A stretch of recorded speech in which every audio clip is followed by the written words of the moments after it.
Syrian journalist who's joining us on the broadcast. Sir, do we know the role of Turkey in Assad's fall, since Iran and Russia believe that Turkey played a key role in the civil war?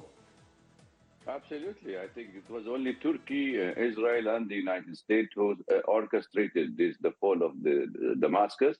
In fact, we know that Idlib, the northern part of Syria, is under the control of Turkey for the last 11, 12 years, and we have more than 55,000 terrorists and different jihadist Takfiri groups under their umbrella there, trained, well armed, and when they moved from there into the part of the Syria, they were armed with vehicles, they were tanks, and with also the drones.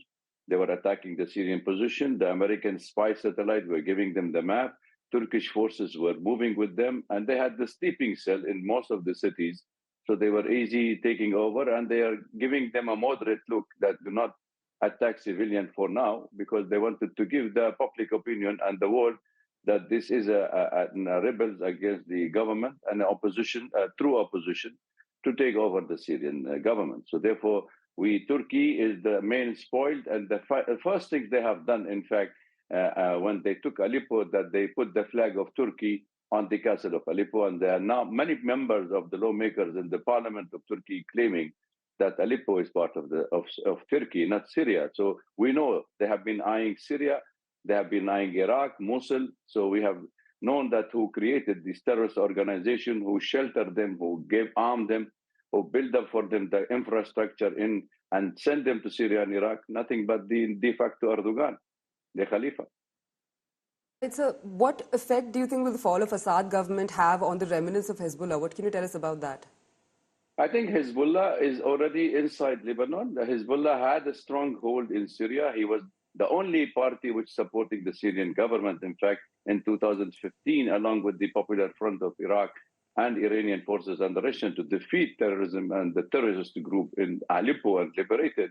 This time, after the Israelis attack on them and the truce, I think most of their cadets who are in Syria have moved back into Lebanon, but there will be a political party and will continue the truce with the Israelis as long as that doesn't turn into a civil war. Because see, what is the objective of forming the last secular state in the Middle East? Is the main objective of this is to make it into a sectarian violence, and then they will take into Hezbollah from the local communal forces inside Lebanon. So we are still watching a very grim future for the region before even Trump, the president of the United States, come.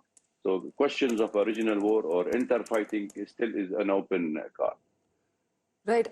So we have reports that Assad has fled Damascus. Can you give us any confirmation on whether he's left Syria entirely, and where do you think he could seek refuge next? I think he already left. The information I got is he already left. Most of his senior officials also left. Either they have fled to Russia or even to UAE. So both countries, the only places where they can go. I don't think he has gone to Iran. My family in Hama are informing me that they are encircled by the rebels around the places. And Damascus, my family as well, I got contact with them. There were gunshots I could hear.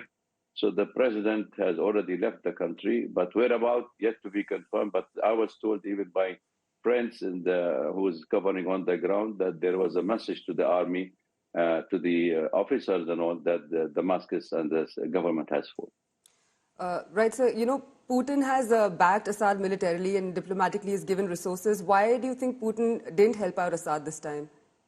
There is a big power game play. We are opposed in the hand of the backgammon's game or the chess game of the big power. See, the Turkish angle to it is an indication that Russia was not faithful at the last days of Assad government, because they knew that they are having a problem in Ukraine, that the United States is tightening the nose on them on Ukraine, and even their presence militarily, the military base in Tartus in Syria, and they also under attack. So therefore, the reason maybe there is sort of a compromise with the Turkish government that if the opposition takes over, and then they will safeguard their interest in the region. And I think that was the deal. That's why the Russian did not come fully behind Assad this time, nor the Iraqi, because there was a stern warning by the United States that there will be no, not allowing the popular fronts of Iraq, who saved Syria last time, to come and join the fight. So they were abandoned them. They didn't allow them to cross. The government of Iraq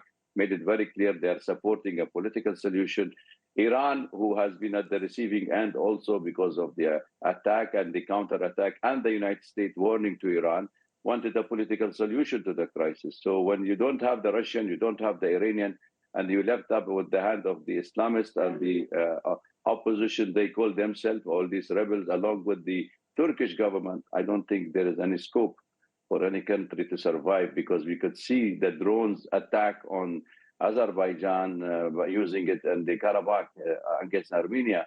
And we have seen the effect of the Ukrainian drones has been used. And in fact, some Ukrainian intelligence and officers have been training the Syrian rebels how to use the drone. So it has been used at full scale, attack the Syrian positions, and most of the army units have been run away. So we saw the fall quite fast, because they have also intercepted the communication system in Syria. The same thing they did in Lebanon. There were false messages going to the army to withdraw.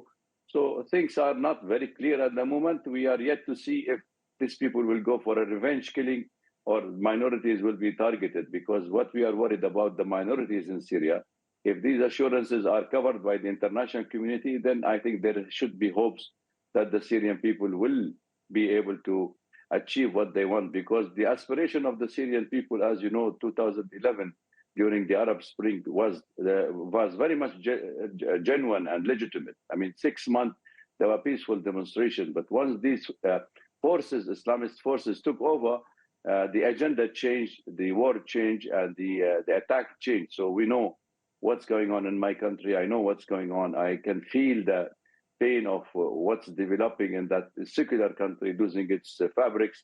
But if the society is strong enough and they come together and let's have a solution for the Syrian by the Syrians, then we may have a hope of a future, and the children, our children, can have a safe haven to sleep in. Right, so last question. There are reports that are suggesting that Assad had taken a flight and the flight has gone off radar. Can you give us any information on that? To Iraq, no. I believe that he has taken the flight to Russia or to Dubai. That's my information. Right, so thank you for taking out the time and speaking with India today. Yeah. Thank you.